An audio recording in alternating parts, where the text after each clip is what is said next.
Si ustedes ven ahí en amarillo, la calidad, su evaluación, pero ven, hay una sigla en amarillo, la primera que dice la BPM, ¿verdad? Las buenas prácticas de manufactura.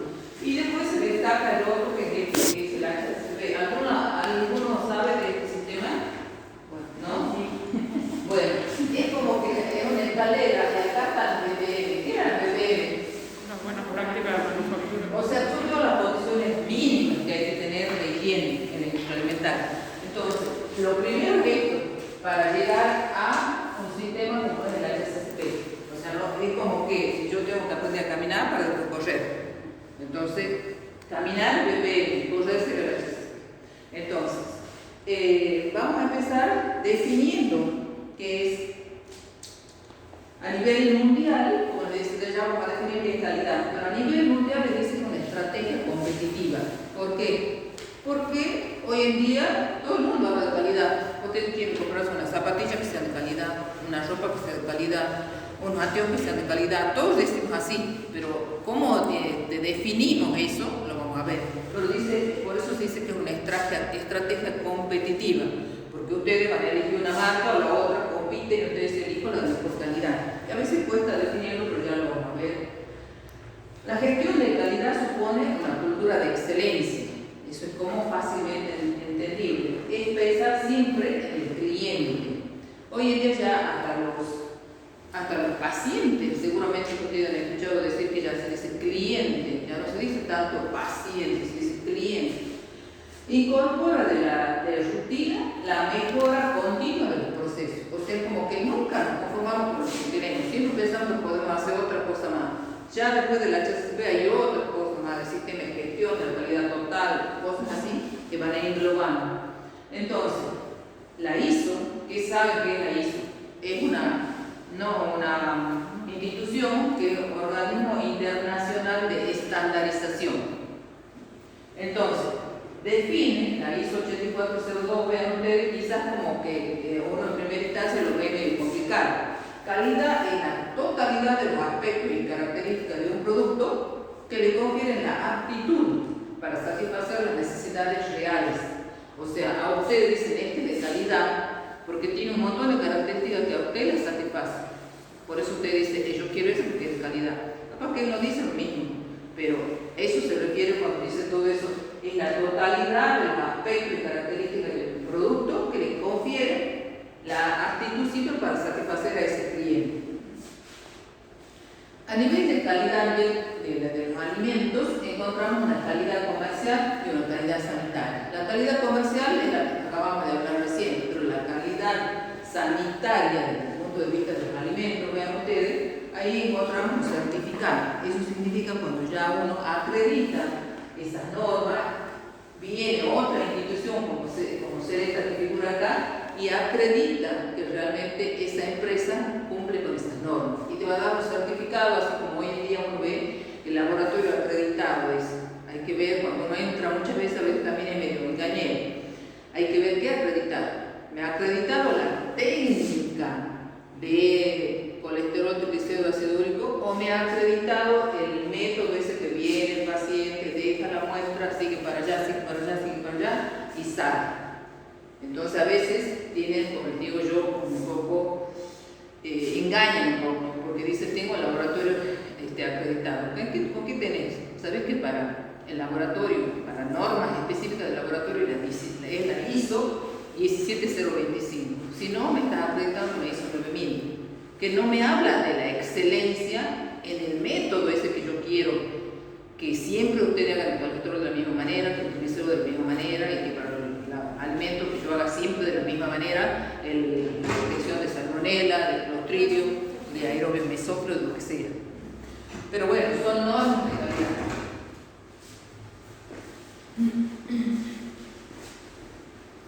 Los sistemas, cuando ustedes les preguntan un sistema de aseguramiento de la calidad, tenemos acá el BPM, los POEs, que esto en realidad está muy poco desarrollado en el manual, y el HACCP que llamamos BPCP. Los POEs significa procedimiento operativo estandarizado de sanitización. La profesora le debe haber dado una pequeña cosa de POEs. Yo a veces le doy como ejercicio al alumno y quiero que lo entiendan los 6 que están acá para que se lleven el concepto. Como les dice ahí, es un procedimiento. O sea, si yo tengo que limpiar esta máquina que es picadora de carne, tiene que existir un POES para eso. Un procedimiento, es decir, yo saco el procedimiento y dice acá, desarmar o sacar todo lo que está visible, toda la grasa, todo lo que tiene pegado, ustedes ven ahí un poco de grasa, entonces saco.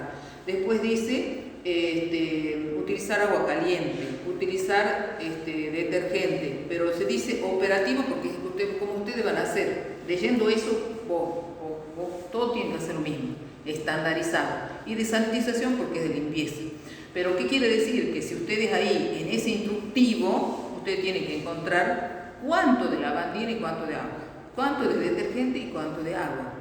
¿Me entienden? Todo detallado. Eso es lo que se llama un procedimiento operativo estandarizado de sanitización, un POES. Es que ustedes, cualquier persona agarre la hoja esa y no se confundan, porque si no, usted va a decir, tiene que limpiar la máquina. Acuérdate que tiene que limpiar la máquina, ¿no? La máquina picadora. Pero para usted será de una manera, que no es la misma para él. Y si yo le digo, utilice agua con lavandina, usted puede decir así y ella puede decir así nada más. Entonces, cuando uno hace un POES, escribe, todas las empresas, miren, yo creo que ya alguna vez le he comentado que hace unos años cuando BEA hizo el récord de Guinness para la humita más grande del mundo, yo estaba como supervisora de una de ellas, todo tienen, cómo lavan los cubiertos, por ejemplo, los cubiertos de la gente que trabaja en la cocina, cómo se lava los cubiertos, no es lavar los cubiertos, tienen un poder. Por supuesto que no todavía lo está leyendo, porque ya te lo incorporará, pero si un día no viene ella, que es la encargada de todos los días, usted lo puede hacer perfectamente, porque le va a decir cuántos centímetros de lavandina de esa lavandina, y eso está supervisado por alguien, por supuesto. Cuando la primera vez que se lo diseña, se lo tiene que evaluar que realmente cumpla con el objetivo. Entonces, ese es un POES, es detallar todo para que el otro lo haga exactamente de la misma manera. Y después llegamos al HACCP, que ya vamos a entrar en detalle. Esto también seguramente lo han visto con Silvia, que es el gestión del sector agroalimentario. Ustedes tienen las BPA, las buenas prácticas agrícolas, esa frutilla que está allá en el campo todavía, se fumiga, no se fumiga, cuánto hay que esperar, cuánto se cosecha. Las BPM, cuando ya llega acá vamos a hacer la elaboración de la frutilla, son las buenas prácticas de manufactura. El HACCP, que ya vamos a ver qué consiste, y todo eso ya hoy se dice un sistema de gestión de la calidad. Acá, con esto va algo que se conoce como manejo integral de plagas, es decir, las plagas que pueden ser hormigas, que pueden ser palomas, cucarachas, todos son plagas. Las plagas son aquellos que compiten con el hombre por caza y comida. Como ustedes les dejan caza y comida, ellas van a ir ahí. Entonces, ¿cómo sacamos esa plaga? No, vengamos todos los días con el ya. No es así, porque el que está trabajando es el que se lo está intoxicando. Quizás ustedes han ido un solo día y no es lo mismo que cuando sacaban las bases, el formol para el pelo, para las personas que se hacían base. La pobre peluquera es la que está expuesto todo el día, porque hace a uno, al otro, el otro y el otro. Quizás uno va y después vuelve dentro de 3 meses, 5 meses. Entonces la exposición es breve, pero la que está ahí pasa lo mismo con, aparte de los alimentos no podemos tener sin insecticida. Y una cosa fundamental que seguramente también habló Silvia, la capacitación de todos los que trabajan, que hoy en día ya se exige porque el código lo establece en su artículo 21. Bueno, repasando, las BPM son el procedimiento necesario para lograr alimentos inocuos, saludables y sanos. Nosotros alguna vez, hay algunos chicos que necesitaban hacer un trabajo, le sugerimos, porque no sé, si Silvia les da como resumen, ¿no es cierto? Pero ustedes pueden poner en internet y buscar las buenas prácticas de manufactura 8096 y ahí van a encontrar todo con más detalle. Entonces nosotros decimos que siguiendo eso, buscaran, por ejemplo, toda la gente que vende panchuca. Como no les van a permitir que una entrevista, ¿no es cierto? Pero ustedes con que se pongan así y lo van a empezar a ver, se lava las manos para tocar de una y otra, capaz que está tosiendo, se mete la mano en el bolsillo y sigue, y como que pueden hacer un checklist de todo lo mal que hace. Y son las buenas prácticas mínimas necesarias. Pero es cierto que eso hay muchas cosas que uno ya trae incorporado de la casa. Y lo que menos se puede, lo más difícil cambiar, son las costumbres de la persona. Es lo más difícil, porque uno le dice, no puedo utilizar mi cuchillo, siempre lo he hecho así, nunca he tenido problema. Nunca, hasta que un día tenés y a veces grave. Bueno, entonces como les dice ahí, se pueden aplicar desde el campo a la mesa. Es lo que nosotros llamamos como cadena agroalimentaria, la granja, la planta procesadora, acá todo esto tenemos el consumidor, vean todo lo que incide sobre ese consumidor, también en el expendio de alimentos, a veces uno puede ir a la góndola y encuentra cosas que están en el lugar que no corresponde, que no están en el frío o que no tienen el frío suficiente, que ve que está chorreada el lugar donde está exhibido. Bueno, ustedes, por eso les digo, el 80-96 se dice que es exigible, que todo lo demás, pero ustedes pueden salir en un rato, se hacen una tremenda estadística de las cosas que vean que no cumplen. Porque van por esta calle, por otra, y van a encontrar un montón de lugares siguiendo donde están. Yo he tenido una vez un poco de ver cuando venían papas fritas aquí, que tenían en el centro, tenían ahí un tacho con agua inmunda y ahí estaba el papa pelado. Y la gente, ¿cómo no se va a dar cuenta? No pasamos por ahí para comer eso, por más que después lo lleve a porción. ¿No es cierto? Es que hay algunos que dicen que el aceite caliente mata todo. Ay, pero y de verlo, a mí no se me podría, digamos, no me viene la gana de comer. Sí. Bueno, entonces, supongamos que usted está en una empresa que ya tiene las BPM, tiene los POI, y está pensando en vender el producto. Y cuando uno quiere vender, el de allá me exige. Por ejemplo, los citrícolas acá venden en Europa, ¿verdad? Entonces casi todas las citrícolas lo tienen a este sistema, porque el de allá me exige, les exige a ellos, para que yo le pueda comprar a usted, tiene que tener un sistema de gestión de calidad como el HACCP. Entonces ahora vamos a ver con más detalle este método que traten de entender, porque una vez que uno lo encuentra va así rapidito, y si no, le parece que todo es quichua, pero una vez que uno lo encuentra, ya solo se va a dar cuenta. Cuando nace, vean ustedes en la década de 60, en Estados Unidos, una compañía de Pittsburgh, el hombre quería ir al espacio, entonces la NASA, y deciden piden, digamos, que se elaboren alimentos con cero defecto. O sea, alimentos que tengamos al 100% de seguridad que no se van a enfermar. ¿Por qué? Porque el astronauta, imagínense, estar arriba y que de pronto empiece con vómitos de arriba. Entonces, así nace en la década del 60. Esto después, en la década del 70, la FDA ya recomienda, vean ustedes, en plantas de conserva de baja acidez. ¿Qué significa baja acidez? O sea, nosotros tenemos un pH, ¿verdad? De 0 a 14. ¿Sí? El pH. Acá un pH de 7, ¿verdad? Cuando dice de baja acidez, ¿a qué se refiere? Acá yo tengo un pH crucial que no se olvide nunca para toda la vida, que es 4,5. Entonces, acá yo tengo una alta acidez, pero si yo estoy en este rango, tengo una baja, que es pobre, no es tan ácido. Y entonces dice que se lo aplica para eso de baja acidez. O sea, ¿por qué? Porque acá ya no pueden crecer bacterias. Entonces, con este sistema yo me aseguro que no aparezcan. Entonces, lo acepta o implementa para que ella conserve. En el año 85 fue adoptado ya facultativamente por muchos fabricantes de alimentos por el gobierno de los Estados Unidos. Ahí tienen un esquema, yo quisiera darle más nitidez a esto, pero nunca encuentro cómo fue avanzando con los años. Y vean ustedes, de la década del 60 y todavía no lo tiene todo el mundo este sistema, todavía estamos luchando con la VPN, ¿verdad? Bueno, ahí te les decía, el punto de control, el 4,6, 4,5 es crucial. Por ejemplo, salmonela, si tengo un pH de menor a 4,5, 4,6 no crece. Clostridium perfringens, Clostridium botulinum no crece. Entonces el pH de 4,6 es muy importante. Acá, ¿ves? Alimentos de baja acidez y alimentos de alta acidez. A veces uno se confunde porque cuando hablan a veces del número y a veces cuando se utiliza la palabra alta o baja. Yo tengo un alimento de 2, un pH 2, es bien ácido.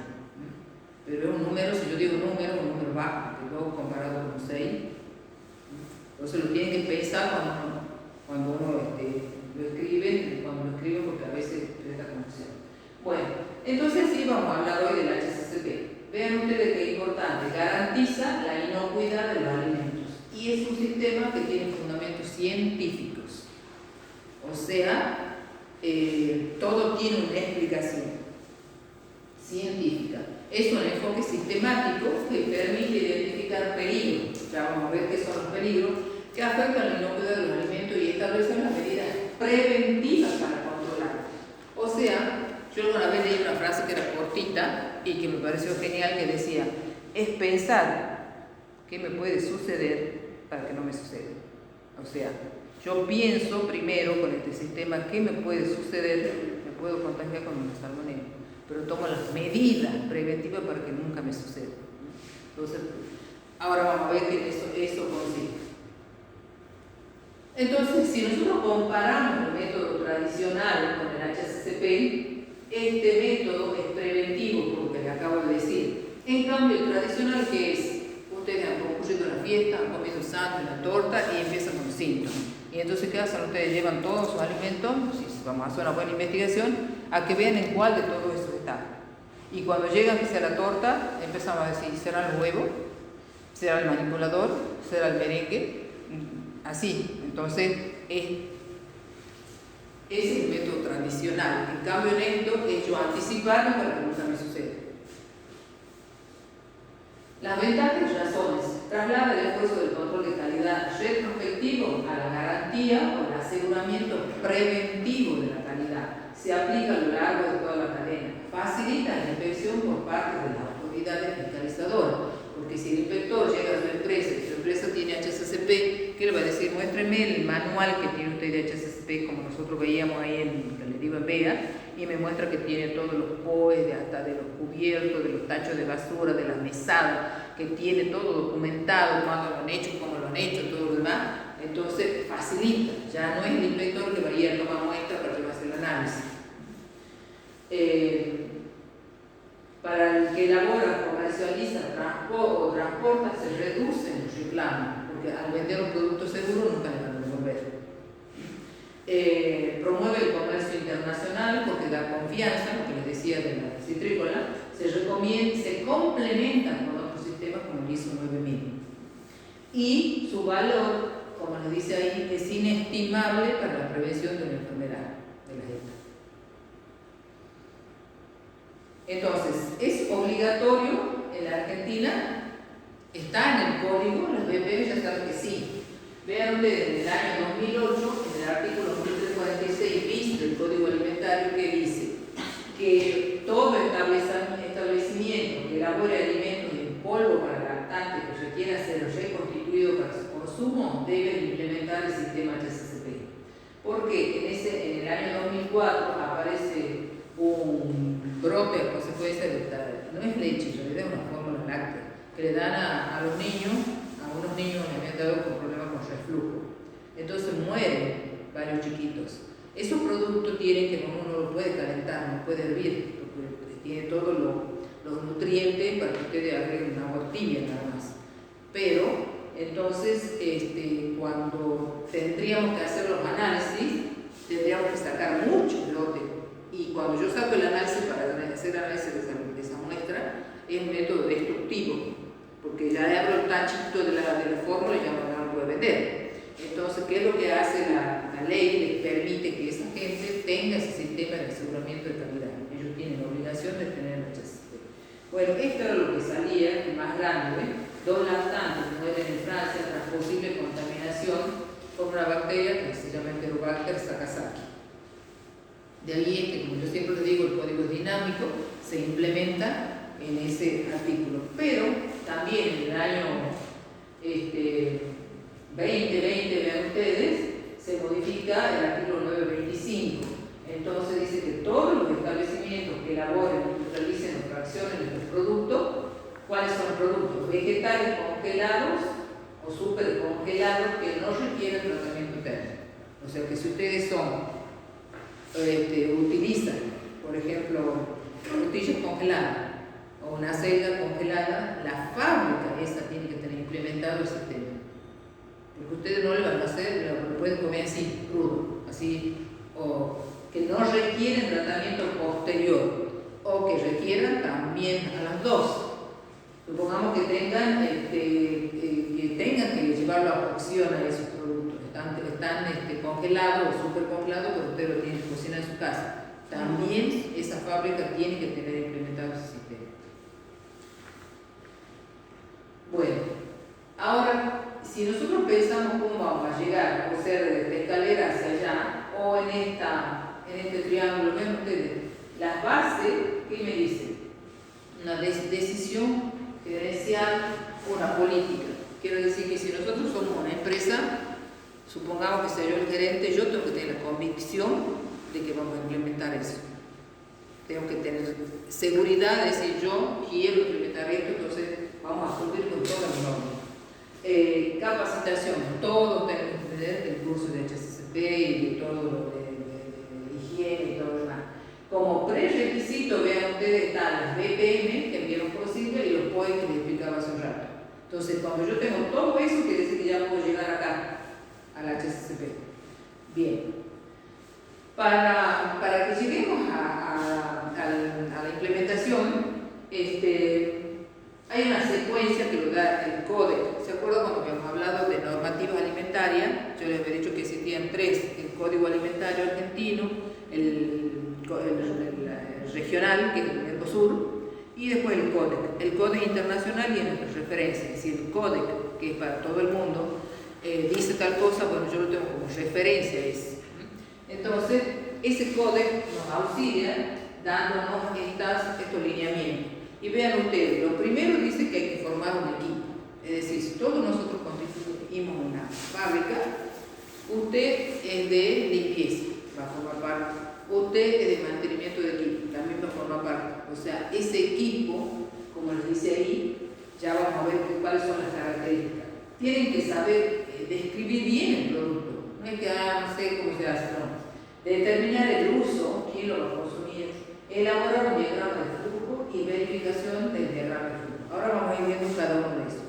Formación del equipo, como les dice ahí, tiene que tener conocimiento sobre el proceso. Entonces yo puedo saber perfectamente cómo se hace esta, pero no sé la feteadora porque no sé, nunca he estado al lado de eso, o de alguna máquina, por lo tanto tienen que estar responsables. Por eso les dice, debe ser tener conocimiento, ser multidisciplinario, representativo, tener un número de miembros adecuado y tener capacitación sobre lo que es el sistema. Nosotros una vez que casi un día charlamos de esto, hasta el señor que le abre la puerta sabe que tiene el sistema. ¿Qué significa descripción del producto?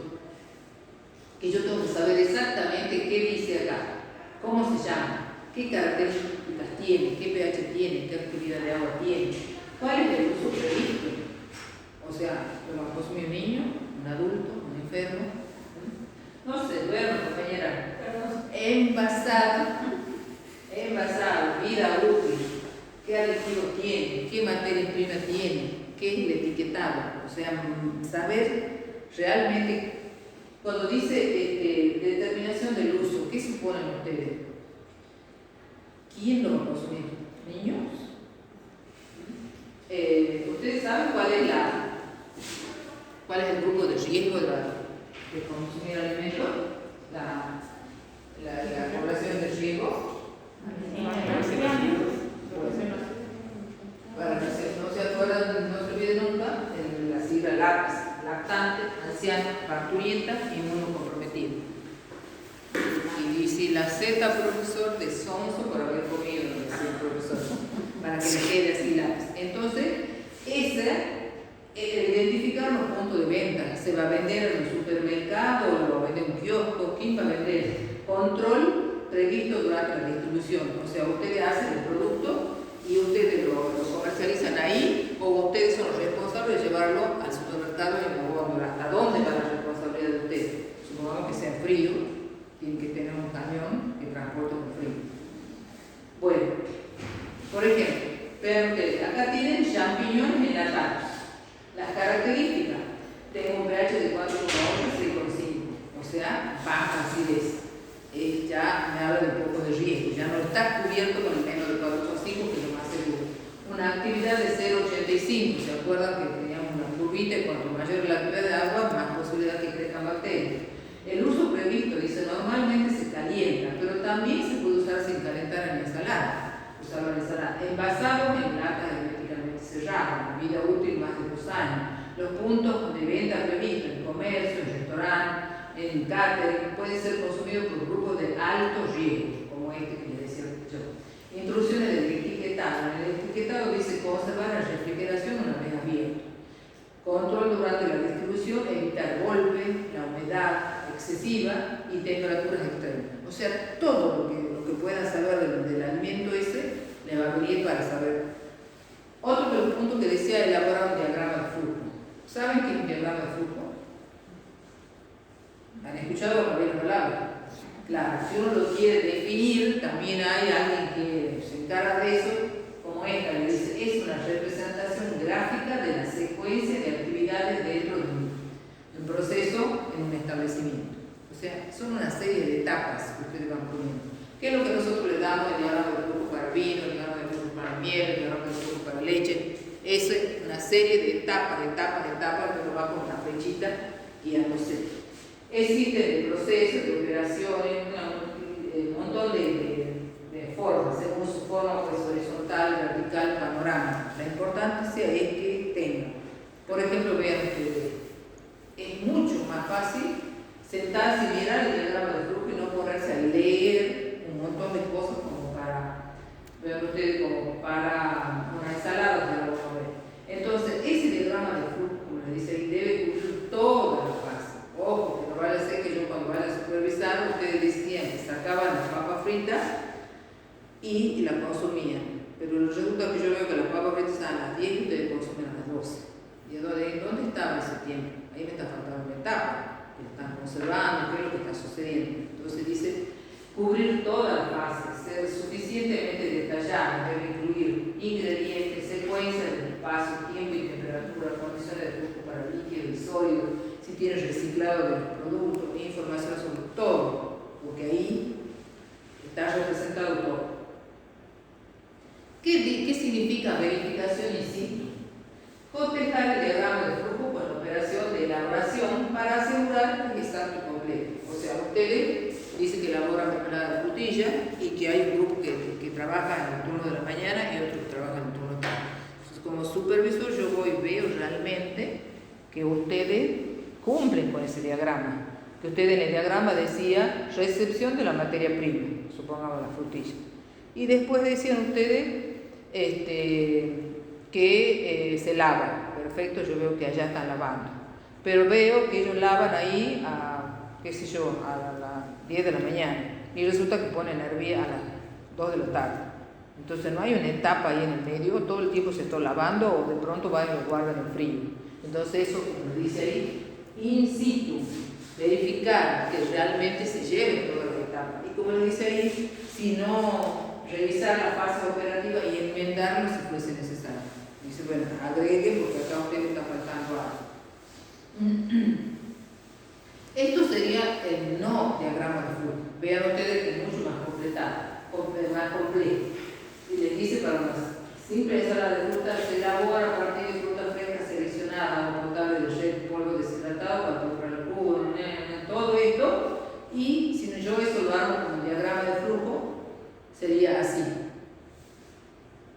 ¿Ven? Yo tengo la fruta, se hace la recepción, se hace la selección y lavado, se escurre, se hace el pelado y cortado, el segundo lavado, y el agua, el polvo, forma un cubo al cual le agrego el azúcar que después viene esta mezcla. Y después voy al conservado del servicio. Eso van a trabajar ustedes así cuando hagan el último taller. Ustedes van a formar grupos, supongamos que ustedes todos son un grupo, van a elegir un alimento que sepan cómo se prepara. Porque no me van a elegir, por ejemplo, decir, ay, el dulce de leche, pero en la vida han visto cómo hacen dulce de leche. Entonces me van a poner, como alguna vez pusieron, se pone el azúcar, la leche y se hace hervir 20 minutos. 20 minutos no se normal, dulce de leche. Y, o sea, tienen que saber, tiene que ser algo sencillo, algo que ustedes no sea tan complicado, porque uno tiene que empezar con lo sencillo para después ir buscando más complejo. Pero eso, que sea un diagrama así, de todas las etapas, que no me queden puntos muertos, porque ahí lo puede ocurrir, ya lo recuerdo, que este método yo tengo que pensar qué me puede suceder para que no me suceda. Entonces, lo pueden traer de la casa, incluso hecho, si ustedes van a armar la comisión, ya saben en qué comisión tengo, que yo sé hacer pizza. El otro dice, no, yo sé hacer empanadas. ¿Sabes realmente hacer empanadas o saben comer empanadas? Entonces tienen que saber, porque de eso ustedes han visto que salía el pH, el etiquetado, todo eso. Porque es una de las cosas que yo cuando dije, este sistema lo pueden aplicar hasta la meta callejera. Porque es pensar todas las etapas y pensar cuáles pueden ser de riesgo, que ya vamos a ver por decir. Como esto es recepción, conservación, elaboración, siempre hacia abajo. Bueno, eso era preparándome para el HACCP. Todavía no vamos a aplicar. Ya tenemos, ya han verificado el sitio, han hecho diagramas de flujo, ya han discutido un montón de cosas de que no hay, ya ese es el diagrama. Ahora, ¿qué dice el HACCP? El HACCP son 7 principios. Les pueden preguntar cuántos principios tiene y diga cuáles son. El primero dice análisis de peligro y medidas preventivas. El segundo le dice identificar los PCC. El tercero, establecer límites críticos. El cuarto, monitoreo. El 5, acciones correctivas. El 6, verificación. Y el último, registro. Ahora vamos a ir detallando cada uno de esos. ¿Qué significa? El primer principio dice realizar un análisis del peligro e identificar las medidas preventivas. Y ustedes me dicen, ¿qué son los peligros? ¿Qué creen ustedes que son los peligros? Las bacterias. ¿Las qué? Las bacterias, los contaminantes. Bien, eso sería un peligro biológico. Yo le digo, por ser tan estricto, ponen y lavan y no enjuagan siquiera la lavatina. Ustedes van y se tienen la lavatina, es un peligro químico. O, como ha pasado por ahí, creo que muerden el sándwich, sienten algo que tiene un pedazo de vidrio, un peligro físico. O sea, no se confundan con el físico, la humedad, la temperatura, el calor, no. Estos son peligros físicos, que esto en las BPM la profesora le ha dicho que no pueden tener, ¿verdad? No pueden tener agua, no pueden tener trabita, tendría que tener una cofia acá recogiendo todo.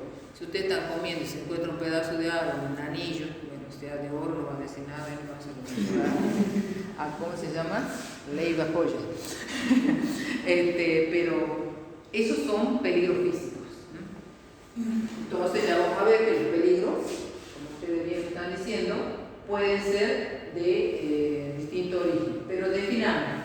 Los peligros, dice, es un agente biológico, químico, físico con el potencial de causar un efecto adverso para la salud cuando esté presente en el alimento en niveles inaceptables. Porque hay cosas que pueden estar en pequeña cantidad y no ocasionan problemas.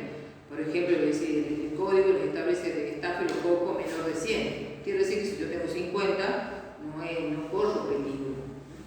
Y a veces, por ejemplo, el peligro físico no les causa la enfermedad.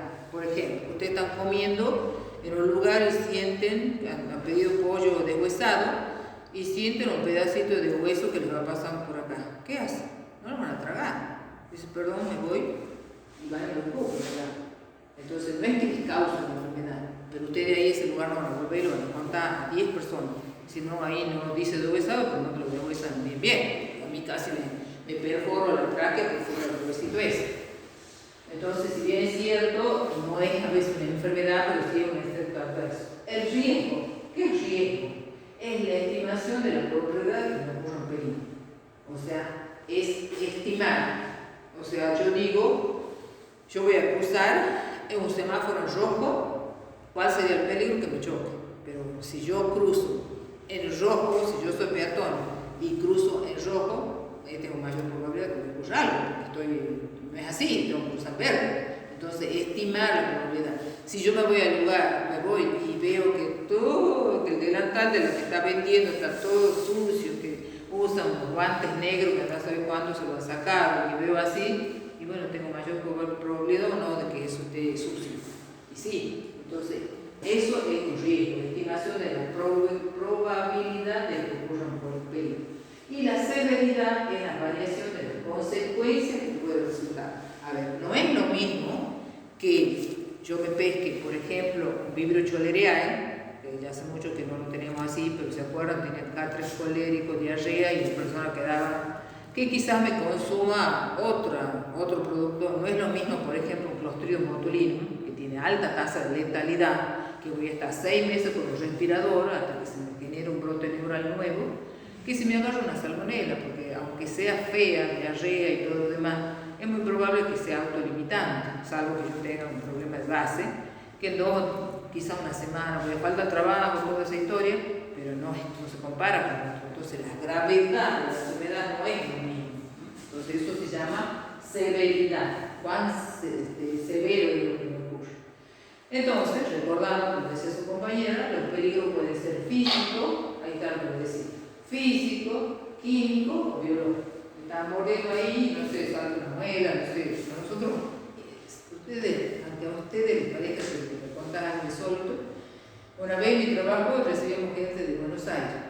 Compramos sangre en el mejor lugar, más o menos, porque así, imagínense, venía gente de INAH, Instituto Nacional de Alimentos, y quiere hacer un lunch. Empiezan a comer y tenía vitro. Se ve que se le ha roto una cosa, algo de arriba, un vaso, qué sé yo, y tenía vitro. Un papelón, pero bueno, era no sucedido, y así sucede. A veces lo difícil es encontrar uno, o sea, ¿qué quiero decir? Ustedes capaz que están en la casa y van y compran empanada y una mosca, y van y hacen la denuncia, pero no tiene valor legal. No es cierto que ustedes quieren que la autoridad sanitaria vaya, yo voy ahí, y es tan difícil encontrar otra mosca en otra empanada. Pero ustedes dicen, no me creen, pero bueno, la ley es así, yo sí le creo, pero es poco probable que lo encontrar. Pues ya sería que hay demasiadas moscas como para que encontremos, ¿verdad? Bueno, a veces son esas cosas así que sucede una vez y... Entonces, los peligros pueden ser físicos, químicos, biológicos. Esto le había puesto que es cosas que salen en el diario. Dice, hallaron 2 trozos de vidrio en los ravioles, acá era una dioxina que estaba contaminado, acá retiraron del mercado lotes de remolacha. Esto, no sé si mueve para personas con turismo, ocurrió acá en Santiago, la remolacha. Bueno, uno encuentra ese tipo de noticias. No es que lo que les vengo a hablar yo no ocurre nunca, no, sí ocurre. Y acá, bueno, es un listado de todos los peligros. Vean ustedes, físico puede ser cabello, partículas, plástico, virutas, cerdo, huesos, efectos personales, partículas de polera, insectos, otros animales. Lo peor es cuando la mitad del animal, como por ejemplo la mitad de cucaracha, capaz que la otra mitad la tiene la comida. Peligros químicos, desinfectantes, bueno, ya se imaginan, hormonas, metales, antibióticos. El animal puede ser que se le ha dado antibióticos, pero hay que esperar un periodo de carencia o de ventana y recién comercializar esa leche. Y lo biológico, como dice su compañera, bacterias, virus, mohos, parásitos, levaduras que puedan estar y causen. Entonces, no nos fuimos todavía del primer principio que era análisis del peligro. Entonces quiero decir que cuando ustedes tengan ese producto que quieren elaborar, que van a hacer ahí en la tarde cuando les toque, van a tener que buscar qué peligro. O sea, si ustedes están haciendo una torta, y es muy probable que piensen que tiene huevo, y qué peligro biológico está asociado con el huevo, la salmonela. Pero si ustedes tienen otro tipo de producto y quizás no tiene huevo, no tiene posibilidad de que esté, entonces no es cuando hacen el análisis no va a entrar esa bacteria, ¿entienden? Se llama análisis de peligro. Tiene que ser controlado, un peligro significativo, teniendo en cuenta, bueno, ese riesgo también, entrando un poco más profundamente, el riesgo puede ser insignificante, bajo, mediano o alto, y la gravedad también puede ser leve, grave, muy grave, como les decía, no es lo mismo Clostridium botulismo que el otro. Estimación, que usted dice, ¿de dónde saco esto? ¿De dónde obtengo esa información? ¿Cómo sé yo que usted me dice que la salmonela es tan grave? Bueno, se acuerda que al comienzo les he dicho que tenía base científica. Pueden consultar bibliografía, datos epidemiológicos, experiencia acumulada. A veces hay que consultar expertos que saben en un tema, que los asesore el grupo ese de trabajo que está haciendo el HCCP, porque a veces son unas bacterias. Y miren, cuando yo una vez he visto el de HCCP de caramelo, entonces los caramelos llevan a un punto de cocción que ¿qué va a quedar? Pues siempre hay bacterias que pueden crecer una alta concentración de sal, ¿verdad? Altísima concentración, pero tiene un nombre raro que como que casi nunca se daría, pero uno tiene que evaluar, saber, decir, bajo estas circunstancias no me va a pasar, y así con todo. Entonces, la experiencia acumulada, datos epidemiológicos, por ejemplo, supongamos un caso de esto de la hepatitis. ¿No es cierto? Dice, antes no se consideraba, pero ahora ya te empieza a pensar de dónde viene, qué epidemiológicamente, quiénes son los afectados. Pues todos esos datos aportan. Y para evaluación de la gravedad, ¿cuál es el potencial para causar enfermedad? De acuerdo a la gravedad, hay 4 grupos: alta, cuando tengo efecto serio, moderada, menos, baja, se llama autolimitante, o puede ser que sean sin peligro. Para eso, para que nosotros podamos hacer esa evaluación, existe esta tablita, que esta creo que no la tienen en el manual, que se llama evaluación del riesgo. Hoy en día cada vez se da más valor a ello. Vean ustedes, es una tablita que ustedes tienen que ubicarse en la enfermedad y en el contexto y entrar por acá y por acá y donde se cruzan me va a decir si la sigla que termina en más, quiere decir que es mayor. Si es menor, es crítico, tengo que tener en cuenta eso. Yo lo voy a ver con ejemplo y muy fácil.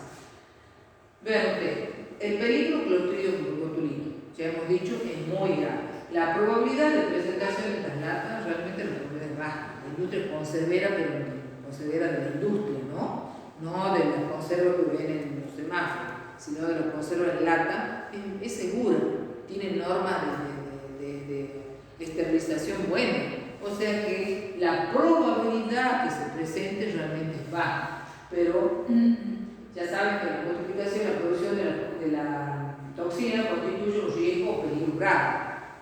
¿Se acuerdan? Ayer a un chico que estaba tomando, ¿se acuerdan del Clostridium botulinum? Que yo siempre les hablo. Clostridium botulinum tiene esporas, ¿verdad? Nosotros en esta conserva, la bacteria esporulada, como la señora le ha puesto aceite, le ha puesto vinagre, pero no en cantidad suficiente, menor de 4,5, y le ha puesto aceite arriba y le da la neurobiosis. La espora germina ahí y ahí provoca la toxina, que es una neurotoxina. Entonces al adulto nosotros consumimos esto y al cabo de 12 horas se nos complica la vida y podemos terminar en un respirador, porque hay una parálisis descendente. En cambio, todos son bioquímicos los que están acá. No, todos, bueno, lo mismo, no importa mucho. El signo de Guillain-Barré, que alguna vez lo han escuchado, es una parálisis ascendente. Entonces, hay que esperar unos 6 meses a veces que aparezca un nuevo brote neural, de la sinapsis era que se perdió. Entonces, por eso decimos que es grave. En cambio, existe lo que se llama el botulismo del lactante, que ustedes ya han hecho práctica de miel, y veían que en el envase decía no consumir a menores de 1 año. ¿Por qué? Porque si ustedes le dan el chupete con miel al niño, el niño le hace mal la espora. Él ahí puede, como las alzas milarias están cerca de la tierra, puede venir una espora ahí, ¿verdad? La espora germina en la luz intestinal del niño, que no es el mismo intestino nuestro, y ahí elabora la toxina y produce la muerte súbita, la muerte blanca. Son 2 patologías por la misma bacteria. No es lo mismo el adulto que el niño. Entonces decimos que esto es un peligro grave. Entonces, si nosotros tenemos que usar la tablita de hace un rato, como decimos que la probabilidad que ocurra cuando yo conservo es baja, porque yo acabo de decir que es seguro, pero la gravedad, si a mí me llega a suceder, es alta. Entonces, cuando se juntan estas dos, el significado le da menor. Entonces, así es como que deben analizar todas las bacterias. Y, por ejemplo, vean ustedes, salmonela. La salmonela, como les decíamos, no es tan grave. La probabilidad de que si yo estoy consumiendo esto, porque esto está vivo, líquido, como gusta la mayoría, la probabilidad, si la gallina estaba con salmonela, la probabilidad va a ser alta, ¿verdad? ¿Se producen brotes por salmonela? Sí. ¿Frecuentes? Sí. La probabilidad de ocurrencia entonces es alta. La gravedad es mediana, entonces el significado es mayor. Yo lo tengo que valorar a ese peligro. ¿Van siguiendo, chicos, no? Esto ustedes no se acuerdan porque ocurrió en el año 2004. Eso lo hemos tenido acá nosotros. Yo fui a ese hospital de Burruyaco, todo el mundo intoxicado, está mal dicho, porque no tiene toxina el salmonela, es una infección. Pero los periodistas lo podemos perdonar, ustedes no, ustedes tienen que ser una infección por salmonela. Hasta la médica estaba invitada y hasta la médica se pasó toda la noche en el baño, porque todo el mundo estaba enfermo, todo el mundo, no, todo el Burruyaco. Y los que han ido de Tucumán ahí también se enfermaron, que aparecían. Eran un montón, habían sacado hasta los casos polémicos que les dieron en el año 90 y algo, porque ya no alcanzaban el hospital, todos estaban enfermos. Era para hacer un estudio epidemiológico divino, cuando vos vas a encontrar todos los datos que digas, otro dice, ¿qué ha comido usted? El pollo con ensalada rusa, bien. ¿Usted qué ha comido? Miren, ¿no? Yo fui un día lunes, esto es el sábado noche, cuando hablamos, nosotros terminamos hablando con el que ha hecho el catering, digamos. El señor nos explicaba y lloraba delante de nuestro. Trabajaba en el trabajo, en la dirección de traumatología, porque él nunca sabía eso. Entonces, él dice que con la misma cuchara tenía la bacha 1, la bacha 2 y la bacha 3, iba sembrando así la ensalada rusa con salmonela. Y, por ejemplo, me acuerdo que había un tal Mocho, que no me acuerdo hasta hoy, que él dice que él le dijo, no, a mí no me ponga ensalada, a mí no me gusta esa ensalada rusa. Y él comió pollo y él no se enfermó. Y así uno podía ir sacando todos esos datos, que la epidemiología es apasionante, cuando uno puede aprender a estudiar los brotes, es bárbaro. Es como cuando uno ahora empieza a pensar de dónde ha venido la viruela del mono, empieza a atar todas esas cositas sueltas, bueno, eso hace la epidemiología hasta que llegas a armar una cosa así. Bueno, entonces el señor tenía miedo que lo denuncien, que le hagan un juicio y que le quiten, dice que tengo mi casa, me puedo quedar sin eso. Yo no sabía que podía ocasionar un pueblo enfermo. Y era así, bueno, gracias a Dios no tuvo consecuencias, nadie, o sea, han estado internados por 2 o 3 días y se han recuperado. Entonces, yo lo reporto en mi diario porque uno a veces cuando habla o va a algún lado, a la gente a veces no cree que suceden estas cosas. Y bueno, para no demorarme, esto sería con peligro insignificante. Les quería mostrar esta. Vibrio choleriana en el año 91 apareció una epidemia de cólera en Perú. Y después empieza a aparecer para nuestro país. Entonces, ustedes se imaginan en ese momento, como les dice acá, la posibilidad de la presentación es alta, la presentación de vibrio choleriana en el norte de Salta, el consumo de hortalizas en el año 91. O sea, imagínense que si yo iba en el año 91 y pido una ensalada, yo tengo que pensar que anda circulando la vibrio choleriana. Entonces, la probabilidad de que me ocurra es alta. En cambio, hoy me voy, como sé que no hay, ya no podría entrar por el sector de la tabla, entraría por otro más abajo, porque no está presente. O sea, me refiero que el contexto también lo tengo que tener en cuenta. Y la gravedad sí es alta. Entonces, si este análisis lo podemos hacer en esa época, nos saldría crítico. Pero si hoy lo tenemos que hacer, tenemos que entrar por esta. Y ya, si vamos a ver la tablita, ya no sería tan grave. Bueno, seguimos con el principio 1. Estábamos analizando los peligros, que viene el ámbito 1. Y decía, y medidas preventivas. Entonces, si ustedes tienen a evaluar el peligro biológico, les determinan que el peligro biológico, la medida preventiva sería controlar el tiempo y la temperatura de cocción. Se puede controlar mediante la fermentación y control de pH, se puede controlar si yo le hicieron sal o conservadores o mediante una deshidratación. Ustedes ya lo van a ver en una tabla después. Ustedes hacen el peligro y dicen qué medida puedo contrarrestar eso. Peligros químicos, por ejemplo, si ustedes están trabajando con una mermelada de frutilla y ustedes hacen una evaluación y dicen peligro físicos, peligros químicos, y si este hombre ha comido hace una semana, entonces dice ahí, la medida preventiva sería el control del proveedor. O sea, yo lo voy a comprar, por decirle, a don Diego, que sé que fumiga y que tiene buenas prácticas agrarias. Pero no le compraré a Juan porque sé que fumiga, al loco, y cualquier día me va a aparecer en el producto. Entonces eso se llama control del proveedor.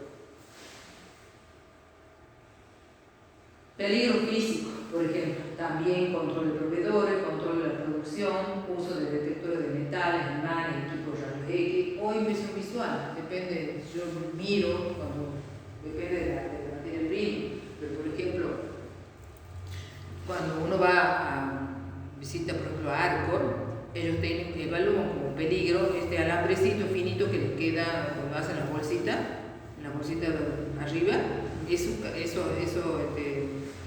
esos alambrecitos andan circulando, ¿no es cierto? Se podría aparecer del caramelo. Entonces, ¿cómo solucionan? Con detector de metal. Entonces, cuando va pasando la línea, hay una chicharra que suena si es que encuentra una partícula de metal. Entonces, es la medida preventiva para que no me suceda. Entonces, lo que les decía hace un rato, ustedes desde el principio 1 van a poner acá la etapa, acá el peligro y acá la medida preventiva. Y ahí vamos a seguir avanzando. Por ejemplo, el producto que ustedes hayan decidido trabajar sea leche pasteurizada.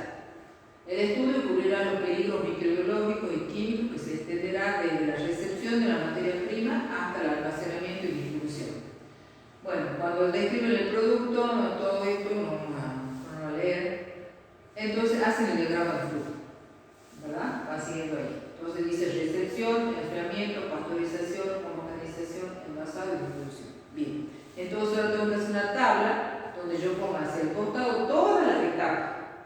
Acá todos los peligros y acá todas las medidas de control, como los freno a esos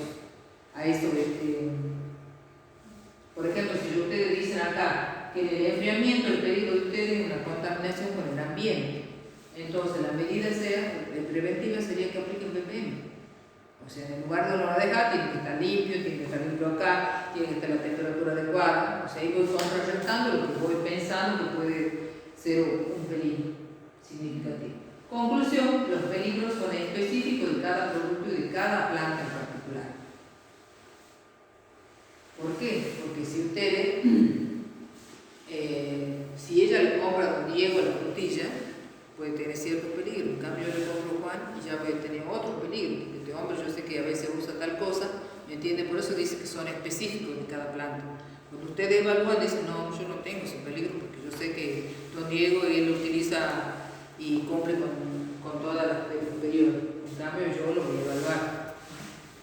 Bueno, pasamos entonces al principio 2. Dice identificar lo que se llama PCC, porque no sé, creo que ya, esto como más se dice, HCCP, se dice hazard, que es de la H, que significa peligro, o también se dice APCC, análisis de peligro y puntos críticos de control. Cualquiera de esas siglas lo van a ver. Entonces, acá le dice que el segundo de los principios es PCC. ¿Qué es un PCC? Por definición, un PCC es la etapa donde es posible aplicar medidas de control para prevenir o reducir el peligro a niveles aceptables. O sea, usted tiene que decir, la recepción de la leche es una fase, sí. La pasteurización es una fase, sí. Y el enfriamiento, bueno. Esa etapa puede ser un PCC. Entonces ya vamos a ver cómo llegamos. Pero esa etapa, o sea que acuérdense que el PCC es una etapa, no es un punto. Es una etapa en la cual dice yo puedo ejercer un control. ¿Qué control? Con tiempo y temperatura, con acidez, con pH. Depende de qué etapa estoy hablando. Entonces, vean ustedes los PCC más comunes: cocción, enfriamiento rápido, pasteurización, cloración del agua, recalentamiento, adición de acidulante. Todas estas etapas se pueden controlar. ¿Hay algo que se controle? Sí, la cocción, tiempo y temperatura. Si digo enfriamiento, también veo con la temperatura. O sea, algo que yo pueda ejercer un control, yo tengo que fiscalizar si la temperatura está, si el cloro está. Un mismo PCC puede servir para controlar más de un peligro. Vean qué interesante. Por ejemplo, cuando nosotros llevamos vamos a refrigerar el alimento, frenamos el crecimiento de los microorganismos, pero también de la histamina, que la histamina es una sustancia que da reacciones alérgicas. Entonces, la bacteria no produce, y entonces, con una etapa esa de la refrigeración, controlo dos peligros. Los PCC son específicos para un producto y un proceso. Varios factores afectan, por ejemplo, la sustitución del equipo, los cambios en la formulación. Volvemos a la enfermedad de frutilla. Ella ha dejado de comprarle a Diego y le va a comprar a Pedro y tiene que volver a evaluar, porque ya no sé si don Pedro ahora tiene las mismas condiciones que traía Diego. Usted dice que si cambia, si se sustituye el equipo, si hay cambio en la formulación, ella ha decidido que ahora al yogur le agrega frutillas, antes no, tiene que volver a hacer un diagrama de flujo y evaluar. Cambio en el programa operacional, tamaño del empaque, cambio en el BPM, cambio en los points, todo eso hace que vuelva a hacer sus diseños. Bueno, esta es una herramienta que nos sirve para determinar que esa etapa es un PCC o no. Eso, como ven ustedes, nos auxilia el códex. Entonces, el códex, ¿qué dice? Ustedes van a agarrar la etapa y le van a hacer la pregunta 1, la 2, la 3 y la 4. Dice, por ejemplo, ¿existen medidas preventivas de control? Entonces, si existen, sí, paso. ¿Ha sido esta etapa diseñada específicamente para eso? Si dice sí, directamente va acá, es un PCC. Pero también, y así, con todas las etapas ustedes tienen que hacer las 4 preguntas, de modo tal que podrían llegar a diseñar una tablita como esta, ¿verdad? Ustedes acá siguen las etapas y en cada una van al árbol este. La pregunta 1 es sí, no, sí, sí, no es un PCC. Y así, la factorización van a preguntar, ¿ha sido diseñado? Sí, PCC. Y así, esto es lo que quiero. 2 PCC.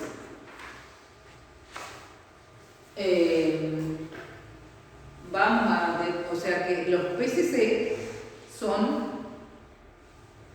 es como el corazón del sistema, porque a esas etapas que yo he determinado que son PCC le vamos a poner todo nuestro enfoque, porque ahí está la clave. Si yo a eso lo mantengo bajo control, el alimento va a ser inocuo. Me puedo mandar con los astronautas que no va a pasar nada. Entonces, eso es crucial. Entonces vamos a ver el principio 3, decía, establecer límites críticos. ¿Y qué es límite crítico? ¿A qué se llama de final? Es un criterio que debe cumplirse para cada PCC, permitiendo asegurar la inocuidad. O sea, si ustedes están diciendo que el PCC de ustedes es la pasteurización y que se controla con el tiempo y la temperatura, yo tengo que decir cuánto de tiempo, cuánto de temperatura, y ese es un límite crítico. Y ustedes dicen, ¿de dónde sacó eso? Y bueno, hemos dicho que tenía base científica. Pero supongamos que ustedes quieren aplicar un bife que tiene este tamaño o que tiene este otro tamaño, y ustedes quieren encontrar el PCC, la cocción, ¿verdad? Entonces ustedes dicen, bueno, pero ¿y a dónde voy a encontrar eso? Y bueno, tendrán que hacer ustedes experiencia. Porque el bifecito le va a demorar 10 minutos hasta que el centro geométrico se me cocine. Pero me va a demorar más. Entonces tienen que hacer muchas veces prueba hasta que determinen que si ustedes ponen durante tantos minutos y tanto tiempo, el centro geométrico del bifecito este gordito les queda. O sea, como les digo, es base científica. Ustedes deben demostrar, porque no van a encontrar en ningún lado que les diga un bife de 4 centímetros, por otro que diga de 2 centímetros. Entonces a veces lo que sí tienen que hacer es que cuando han hecho las 10 veces los registros, para que cuando venga alguien de afuera, yo les diga, mire, sí, yo he hecho, tomé la temperatura y todavía estaba rojito, y esta es la evidencia de que realmente he llevado a cabo esa tarea. Entonces, los límites críticos clásicos, digamos, es tiempo y temperatura, pH, porcentaje de sal, cantidad de agua. Tiene que ser concentración de ácido acético, como les dice ahí, tiene que ser un factor medible que ya determine. ¿Bacteriología? No, porque me va a demorar mañana para el resultado. Tengo que ser algo rápido, porque si no está bien, yo tengo que poder actuar sobre ese diagrama y ver que se modifica. ¿De dónde voy a sacar? De publicaciones científicas, buscarse el código medicinal, estudios experimentales que referí recién, a veces de consulta experta. o también epidemiológicamente. Buscar artículos que hablen sobre el tema ese que estamos tratando. Bueno, pero el límite crítico generalmente, el libro que yo me ayuda ahí cuando leas el límite crítico generalmente se pone LC, el límite operacional LO. ¿Cuál es la diferencia entre el límite crítico y el límite operacional? El operacional, como dice, son criterios más estrictos que los límites críticos, que en general son utilizados por los operadores del equipo industrial para reducir los riesgos de desviación del límite crítico. Supongamos a ustedes les ha salido que el enfriamiento de la heladera es un límite, el enfriamiento es un PCC. El límite crítico ustedes dicen menor de 8 grados, ese es el límite crítico. El límite operacional dice más estricto, quiere decir que yo le voy a decir menor a 7. Para que el operario siempre vea menor a 7, menor a 7, menor a 7 y diga está bien. Porque a veces sucede que no es exacto todos los días. Si ustedes alguna vez han tomado algo de la temperatura, puede ser 37, puede ser 7,3, pero ustedes no es así todos los días una línea perfecta. Entonces el límite operacional es algo más estricto, pero tampoco si es funcional, lo vamos a poner 10 grados más para que salga negro el bicho, ¿verdad? O sea, algo más estricto, pero que aún en pequeñas variaciones se conserve la inocuidad y también que sea agradable. Esto es lo que les decía recién, se llama control estadístico del proceso. Nunca es una sola, siempre hay fluctuación. Entonces, cuando yo le doy el límite operacional, como les digo, aún en pequeñas variaciones siempre voy a estar dentro de los valores establecidos. En aplicar la estadística es lo mismo, aplicando la estadística nunca el valor, el valor operativo y el otro el límite crítico. Entonces siempre va a haber, entonces cuando yo hablo de temperatura voy a pasar por allí. Supongamos que ustedes dicen a 80 grados, les puedo decir de operativo 83. Cuando hablo de frío, ya no voy a subir, voy a bajar, voy a decir, no es 8 sino 7 o es 6. Pero tengo que razonar. Bueno, entonces dice acá, límite crítico versus límite operativo. Por ejemplo, vean ustedes, la acidificación del límite crítico decía 4,6. El operativo hace 4,3, más estricto. El secado 0,84, más estricto es que tenga 0,80 cantidad de agua. Llenado en caliente a 80 grados, el operativo dice 0,85. Por ejemplo, la leche esta que estábamos haciendo, la leche pasteurizada, el peligro, vean ustedes, bacterias patógenas. Ustedes han determinado que el PCC es la pasteurización. El límite crítico es 72 grados durante 16 segundos. El límite operativo, para decir 74 grados centígrados, nos asegura que siempre, aún con una leve variación de la temperatura, el producto será aceptable. Supongamos que sea dentro de ese mismo diagrama, le salió un PCC durante la refrigeración. Límite crítico decimos de 4 a 8. El límite operativo lo vamos a decir menor de 4, nos asegura que siempre, aún con una leve variación de la temperatura, el producto será aceptable. Ese era el principio 3. El principio 4 nos dice establecer procedimientos de monitoreo. Porque esos límites críticos alguien lo tiene que medir, alguien lo tiene que vigilar. Entonces eso se llama el principio 4, monitoreo.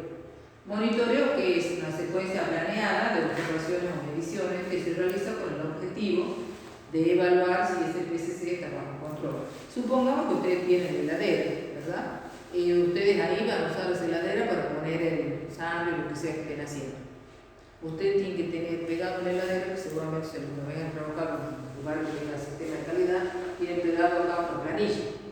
Vos todos los días a las 8 de la mañana cuando entres vas a leer la temperatura, vas a registrar y vas a firmar.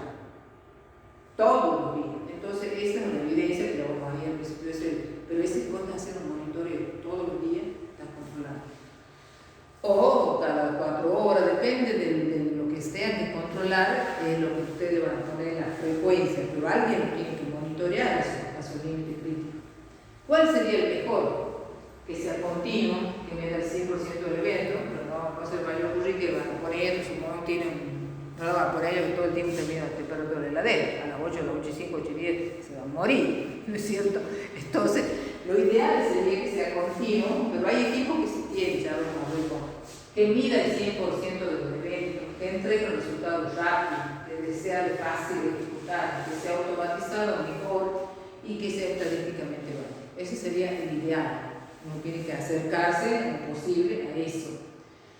¿Qué se debe precisar? ¿Qué se va a monitorear? ¿Cómo se va a monitorear? ¿Cuándo se va a monitorear? ¿Dónde se va a monitorear? ¿Y quién va a monitorear? Yo te dije a vos, pero yo no te dije en qué lugar va a poner el termómetro.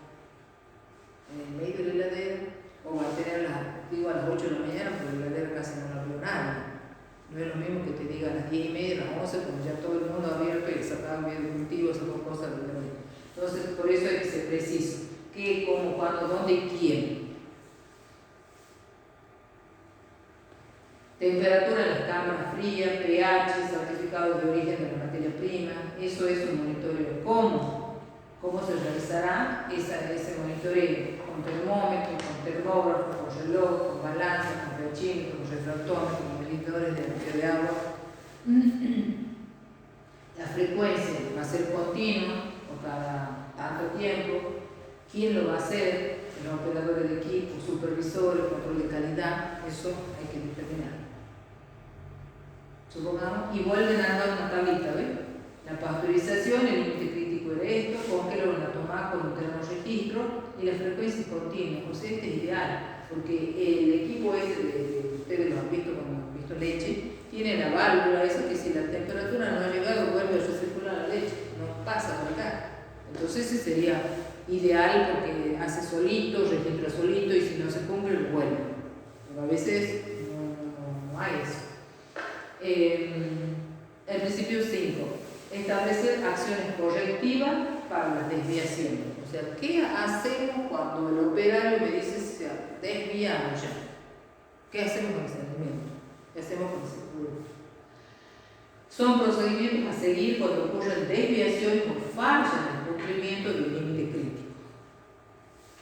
Por ejemplo, en la pasteurización. Reajuste del proceso si no cumple con el valor objetivo. Registrar e informar a la persona responsable del control de calidad y al supervisor de la producción. Y si ya es una desviación, parar el proceso, destinar la leche a otro proceso, reprocesar, ver qué se va a hacer. Pues eso tiene que estar escrito, de modo tal que si a vos te sucede, pues sepas qué va a hacer. No decía yo, ¿qué voy a hacer? Y yo esas cositas les voy preguntando cuando ustedes hacen el trabajo práctico en el laboratorio. Le dice, ay, bueno, lo pongo en la heladera. Y si no tiene heladera, si tiene una sola, si se le echó a perder la heladera, ¿qué podríamos hacer? Cosa que, como le digo, esto es pensar qué me puede suceder para que nunca me suceda, estar siempre adelantando. En la distribución sería lo mismo así en el correctivo.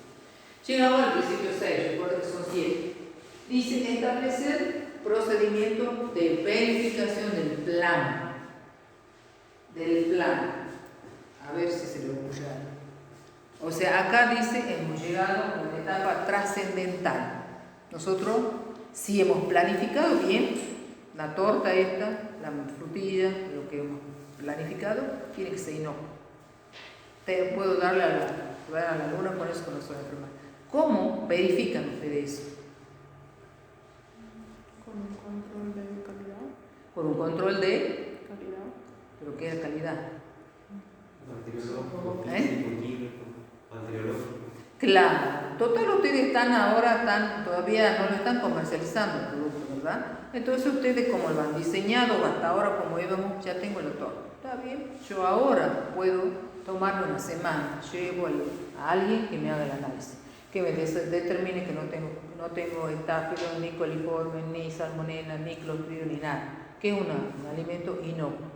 Me va a entregar un certificado a esa persona, que es lo que yo voy guardando, para que cuando venga la autoridad yo pueda demostrar que como lo he diseñado, me está dando inocuidad. No importa que me demore una semana, porque no estoy apurado, no es como el otro que tengo como determinación del pH, determinación de la actividad de agua, determinación del cloro al instante. Yo sí lo he diseñado, por eso se dice hemos llegado a la etapa trascendental. Si nosotros hemos trabajado bien, me tiene que entregar el alimento y no el certificado. En la aplicación del método, procedimiento, auditoría, además del monitoreo para confirmar que el sistema HACCP funciona eficazmente. Acá le puse esta palabra que digo, trascendental. También se puede hacer validación, verificación del PCC, auditoría, análisis microbiológico. Cuando le digo los límites críticos o lo demás, no puedo hacer microbiología porque es lerdo. Yo necesito rapidez. Acá sí. Yo voy y hago hacer análisis. Es la manera que tengo que demostrar que como lo diseñé, anda perfecto. Análisis microbiológico del producto final. Debe ser utilizado para verificar que el proceso está bajo control como un todo. El análisis microbiológico no tiene valor para monitorear rutinariamente. Si bien es cierto, por ahí ustedes van a ver que existe uno de nuestros equipos que se llaman plugins, que se cuelgan acá y vienen, y lo que sí sirve para que todos los obreros empiecen a limpiar, porque ¿qué es lo que hacen? Pasan como un hisopito, le meten ahí y le dice 80, un valor que no es lo mismo decir que tengo 80 que decir que tengo 20, pero son análisis como superficiales, no tienen la validez de uno que ustedes hacen, una marcha microbiológica para ver. Sí sirven en el sentido que como miden arterias o miden partículas, pero estrictamente con este método yo generalmente voy a la microbiología. Entonces, ¿cuándo puedo hacerse eso? Pueden ustedes decidir hacerlo anualmente o semestralmente, siempre que se observe un fallo, un cambio significativo en la formulación, cuando han cambiado el diagrama de flujo, cuando han cambiado el proveedor, ustedes se quieren asegurar que el producto es inocuo, pueden hacer eso. El principio 7. ¿Se acuerdan en ese que yo les había mostrado? El principio 7 no estaba en el medio y giraba y hacía así, porque es muy importante. Que dice registro. Establecer un sistema de registro. Registros son fuentes esenciales de información. Constituyen la prueba documental de que el PCC opera dentro de límites críticos y que las desviaciones son tratadas de manera apropiada. También se puede utilizar los registros. Hoy en día usamos todo va cargando en los computadores los datos. Pero, ¿qué se debe registrar? Toda la documentación utilizada para el plan. Supongamos ustedes estaban haciendo un alimento y les venía la duda si será que una bacteria rara que habían visto que por ahí, será que se puede manifestar en este producto, y consultan a un experto. Entonces eso también lo guardo para el principio séptimo. Ustedes han llevado y han hecho el análisis del producto terminado y les dan un informe, lo guardo. Voy armando así una pila de papeles que son los registros. Ella controlaba todos los días cuando se llenó la planillita esta, el último renglón, saco de espejo y guardo. Esa es la evidencia que ella controló. Entonces, como dice el refrán, si no está registrado, no existe. ¿Por qué nosotros nos hacemos firmar cuando ustedes terminan el trabajo práctico? Porque es la evidencia que realmente ustedes han hecho en práctica. Tenemos la obligación de guardar unos años. Porque si alguna vez sucede que no entienden, bueno, tenemos que buscar boca por boca, por ahí vamos a encontrar. Eso es un registro, algo que ustedes lo han hecho. Y encima uno ve que a veces han firmado con esto así, en Balboria, firmo derecho, el otro más arriba. Más evidencia de que realmente lo han hecho. Cuando a mí una vez me contaban, un lugar muy destacado acá, cuando no han llenado así, saca la planilla, ¿verdad? O no, antes de sacar, digamos, la planilla y empieza a firmar. Todas las firmitas están iguales, todas con la misma lapicera. El que viene supervisor, oh, qué casualidad, todo igualito, no. Claro, cuando uno lo hace a diario, porque no todos los días tenemos la misma lapicera y tenemos el mismo, parece, en la mano y no sale tan exacto, y eso es más cierto. O a veces ha llegado gente que ha firmado el domingo, y el domingo no se trabaja. Entonces, cuando vos lo haces diariamente en forma real, entonces nosotros vemos el trabajo práctico, uno está firmado con negro, otra vez con azul, y esa es la evidencia que realmente lo han hecho. Entonces, los registros los registros de las actividades de verificación interna, todo. Solo lo que está escrito es verificable, lo demás es cuento. Entonces van a armar este famoso manual que es el HCCP. Ahí van a quedar guardado todo lo que ustedes han registrado, todas las reuniones, todas las consultas de los expertos, todo lo que han entregado en los análisis, todo lo que queda ahí. Entonces, yo le pongo una reflexión final que dice, esto es una excelencia, ¿no? Dice, la excelencia no es hacer cosas extraordinarias, la excelencia es hacer cosas ordinarias, extraordinariamente bien. Porque no es ninguna cosa del otro mundo, son cosas sencillas, pero lo tengo que hacer como corresponde. Y vean qué sencillo es obtener así un alimento inocuo. Vean que es cierto la frase que al comienzo le había dicho yo, es pensar qué me puede suceder para que no me suceda. Yo tengo que pensar, puede estar la salmonela, puede estar el metáfilo, qué medida voy a hacer, quién me lo va a controlar, cuando termine el producto voy a elegir el proveedor, voy a utilizar las buenas prácticas, todo eso lo pienso y lo llevo a cabo para que el alimento sea seguro. Y no que cuando llegue el alimento empiece a pensar, será el merengue, será los huevos, será el bizcochuelo, será el manipulador, o quién ha actuado en eso que me ha contaminado y finalmente me enfermé. Bueno, parece largo, pero hemos llegado bien en una hora. Hay, creo que en el virtual, está Aula. colgado una video, y hay un video hermoso a veces que son los de la NASA, ¿no? Pero que simulan como que se enferman y así es como nace. Pero a ver, ustedes tienen todo, para sacar todo, por acá había una dirección.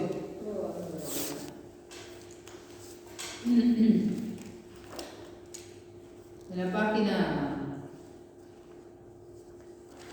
¿cómo se llama esto? Que entramos en el guaraní, que están cargadas las clases en la hora virtual. Aula virtual, Ahí, sí, en el campo. yo le pongo los videos, la profesora le pone el video. De todos modos, hay muchos, chicos. Cuando ustedes tengan dudas, consulten. Después de la pandemia, hay muchas cosas